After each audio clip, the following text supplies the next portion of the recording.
Allow कर देगा तो मज़ीद जो हमारा बैलेंस है करंट अकाउंट का वो मुतासर होगा और उसके साथ फिर मज़ीद मसाइल होंगे। इसलिए हमने सोचा कि हम इसमें क्या कुछ कर सकते हैं और कई दिन से हम डिफरेंट स्टेक होल्डर्स के साथ मुलाकातों में गुफ्तगू के ज़रिए जो दस्तयाब हल मौजूद हैं। हो सकता है कि आज की ये मीडिया टॉक सुनने के बाद बहुत सारे हमारे ताजिर दोस्तों को, बिज़नेस कम्युनिटी को ये लगे कि ये इतने बड़े हल नहीं हैं, लेकिन मस्बत बात ये है कि बहरहाल हम हल पेश कर रहे हैं। हमने आज की मीटिंग में बैठ के सिर्फ डिस्कशन नहीं की।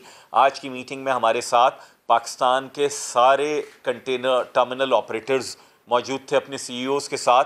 पाकिस्तान के सारे शिपिंग लाइन एजेंट्स, उनकी नुमाइंदगी हमारे साथ मौजूद थी और आज हमने बैठ के कॉन्क्रीट इक़दामात उठाए हैं जिनसे मैं आपके तवस्सुत से अपनी बिज़नेस कम्युनिटी को, पाकिस्तान की आवाम को आगाह करना चाहूँगा। पहली बात कि जब भी कोई इंपोर्ट होती है, उसके कंटेनर्स आते हैं, शिप आता है और अगर वो यहाँ पर रुक जाता है किसी भी वजह से, ज़र मुबादला मौजूद नहीं है या कोई भी और वजह है, तो जहाँ शिपिंग लाइन के उस पर चार्जेस आते हैं, जहाँ कंटेनर टर्मिनल के आते हैं, डिटेंशन के, डैमरेज के, क्योंकि उनका वक्त ज़ाया हो रहा होता है, साथ ही साथ पोर्ट अथॉरिटीज़ के अपने चार्जेस होते हैं।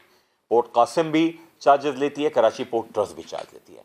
जो काम हम कर सकते हैं, यानी हुकूमत कर सकती है अपने इदारों के साथ, तो हमने ये फ़ैसला किया, सबको आगाह कर दिया बिज़नेस कम्युनिटी को। आज इंशाल्लाह ये नोटिफाई हो जाएगा, नोटिफिकेशन ऑर्डर मिल जाएगा और सारे बिजनेसेस को इसकी सहूलत मिल जाएगी कि 100% KPTK और पोर्ट कासिम के चार्जेस वेव ऑफ हम कर रहे हैं। 1 रुपया भी हम चार्ज नहीं करेंगे। जितने कई हज़ार कंटेनर्स हैं हमारे पास, फहरिस्त मौजूद है। बिज़नेस कम्युनिटी, FPCCI, KCCI ये अपने कंटेनर्स की तादाद जहां स्टेट बैंक को बता रही है, वहां ये पोर्ट अथॉरिटीज़ को भी बता रही है और हम 100% फैसिलिटेट करने जा रहे हैं। आज ये hukamnama ministry of maritime affairs से जारी हो जाएगा कि 100% पोर्ट अथॉरिटीज़ के जितने भी चार्जेस हैं वो हम वेव ऑफ कर रहे हैं इन रुके हुए कंटेनर्स की मद में। दूसरी बात ये कि हमने शिपिंग लाइंस का, क्योंकि सबसे बड़ा चार्ज होता है, शिपिंग लाइंस के कंटेनर फंसे हुए हैं कई हज़ार और वो भी परेशान हैं। आपने देखा, और मैं ये आपको बहुत ज़िम्मेदारी से कह सकता हूँ कि पाकिस्तान शिपिंग एजेंट्स एसोसिएशन हमारे साथ बैठी थी, अभी भी मौजूद हैं, हम मीटिंग को अपनी कंटिन्यू भी करेंगे। जो उनका बयान मीडिया में लगा है वो ये कहते हैं कि जनाब मीडिया ने सही रिपोर्ट नहीं किया। जो सियासतदानों वाला हाल है वही कारोबारी हजरात के साथ भी हमारे मीडिया के बाद दोस्तों ने कर दिया कि वो या तो समझे नहीं मेरे रिपोर्टर भाई उस बात को, या वो उनको समझाने में कोई गलती हो गई कि जनाब सारी शिपिंग लाइंस अपना बिज़नेस बंद करने जा रही हैं। ऐसा कुछ नहीं। शिपिंग लाइंस का बिज़नेस पाकिस्तान में चल रहा है, चलेगा।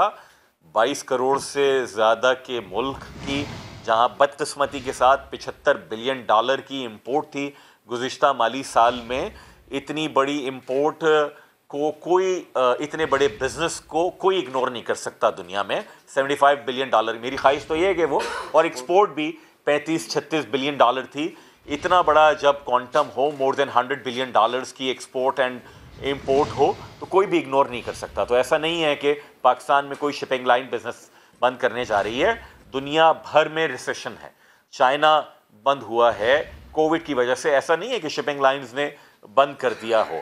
खुदा ना खास्ता मेरे मुंह में खाक अगर कोई ये कहता है कि पाकिस्तान डिफ़ॉल्ट की तरफ जाएगा। जहां डिफ़ॉल्ट हुआ वहां भी शिपिंग लाइंस ने बंद नहीं किया होगा, क्योंकि उनका बिजनेस है। तो बहुत फॉर द क्लैरिटी से ऐसा नहीं होने जा रहा। दूसरी बात, शिपिंग लाइन से हमने ये बात की है, आपको अपने कंटेनर्स चाहिए, हम आपको आपके कंटेनर्स का हल बना के दे रहे हैं, बता के दे रहे हैं।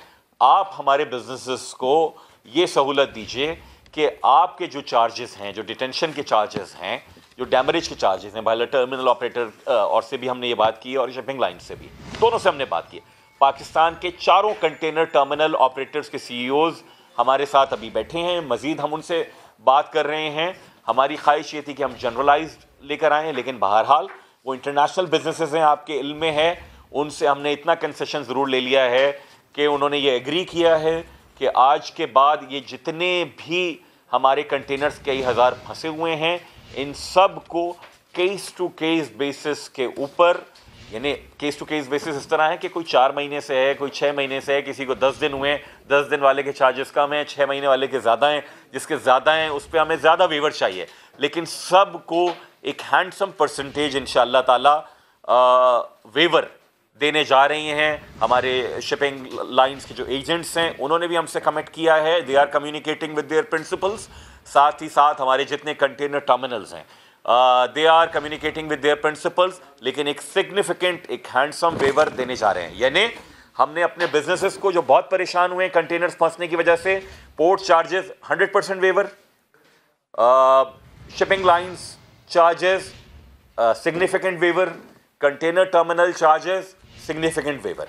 ये मैं जो आपसे बात कर रहा हूँ ये कोई चंद हज़ार चंद लाख की नहीं है, ये I am talking about millions of dollars है, जो इंशाल्लाह ताला, और ख़ासकर शिपिंग लाइंस का हमें इसलिए भी कंसर्न था कि ज़र मुबादला वैसे ही नहीं है, ये फॉरेन एक्सचेंज जाता है उनके चार्जेस की शक्ल में, ये हम करने जा रहे हैं। तीसरी चीज़ जो इंतहाई अहम है, और मैं बहुत शुक्रगुजार हूँ सेक्रेटरी कॉमर्स का, मेंबर कस्टम्स का, स्टेट बैंक की रिप्रेजेंटेशन का यहाँ पर, कि सब ने एक सिंपैथेटिक व्यू लिया है और हमने एक out of the box solution की तरफ जा रहे हैं कि जब तक स्टेट बैंक के और स्टेट बैंक के अपने मसाइल नहीं हैं, बेसिकली पाकिस्तान की मईशत के मसाइल, पाकिस्तान की मईशत के मसाइल निस्बतन हल की जानिब शुरू नहीं होते।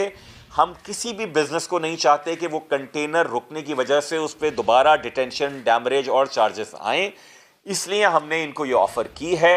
KPT के पास जगह है, पोर्ट कासिम के पास जगह है, हमारे कंटेनर टर्मिनल्स के पास जगह है, ट्रेडिंग TCP के पास जगह है, और हमारे जो ऑफ डॉक टर्मिनल्स हैं, हम कस्टम्स के मौजूदा कवानीन में गुंजाइश है और मज़ीद पैदा करके हम इंशाअल्लाह ताला जहां डी स्टफिंग अगर समझते हैं बिजनेसेस कि वो डी स्टफिंग से उनका माल ख़राब नहीं होगा, सही रहेगा, वहाँ हम डी स्टफिंग करवाएंगे।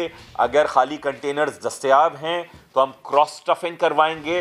अदरवाइज़ हम अपने ऑफ डॉक टर्मिनल्स के ऊपर और मज़ीद बहुत बड़े पैमाने पे जल्द हम नए ऑफ डॉक टर्मिनल का दर्जा दे के TCP को इंशाअल्लाह ताला हमारे ये जितने भी रुके हुए कंटेनर्स हैं, जितने भी, भले वो 5,500 हैं, भले 6,000 हैं या इससे ज़्यादा है, हम सब के सब को वहाँ शिफ्ट कर देंगे ताकि हमारी पोर्ट कंजेशन ख़त्म हो, ताकि हमारे जो शिपिंग लाइंस हैं उनके मसाइल ख़त्म हो, ताकि जो हमारे जो टर्मिनल ऑपरेटर्स हैं उनके मसाइल ख़त्म हो। पाकिस्तान इंटरनेशनल कंटेनर टर्मिनल जो है PICT पोर्ट कासिम के ऊपर, KPT के ऊपर, उनके पास 20 एकड़ का ऑफ डॉक टर्मिनल है। उन्होंने हमारी इस स्प्रिट पे लब्बैक कहते हुए ऐलान किया बिज़नेस कम्युनिटी के सामने कि 20 एकड़ के उस ऑफ डॉक टर्मिनल पे वो फ्री ऑफ कॉस्ट ये फैसिलिटी बिज़नेस कम्युनिटी को देने जा रहे हैं।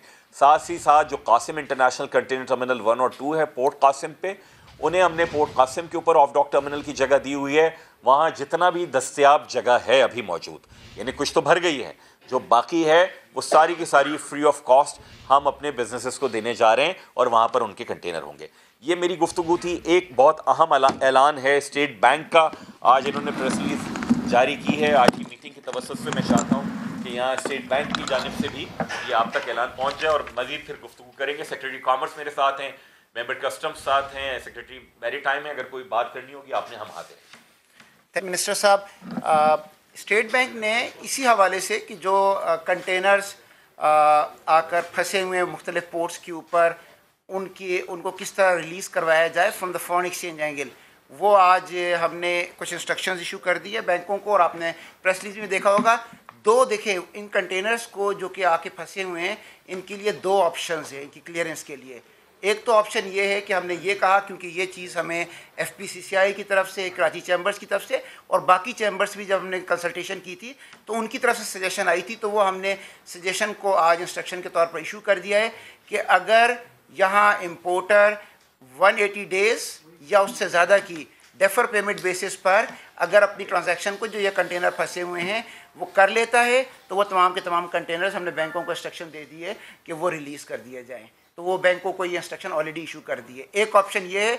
दूसरा ऑप्शन ये है कि हमारे पास से ये भी आया था कि कई ऐसी कंपनियां हैं, इंपोर्टर्स ऐसे हैं कि जो फंडिंग बाहर से अरेंज कर सकते हैं, चाहे वो फंडिंग लोन्स की सूरत में हो रही हो, एक्विटी की सूरत में हो रही हो, या उनके अलाइड सिस्टर कंसर्न्स के ज़रिए हो रही हो। तो अगर ऐसी सूरत हाल है तो उसमें भी हमने उनको अलाउ कर दिया है कि वो जो कंटेनर्स जो इस वक्त पोर्ट पर फंसे हुए हैं वो इस अरेंजमेंट के तहत वो भी रिलीज़ किया जा सकते हैं। तो ये इंस्ट्रक्शंस दोनों की दोनों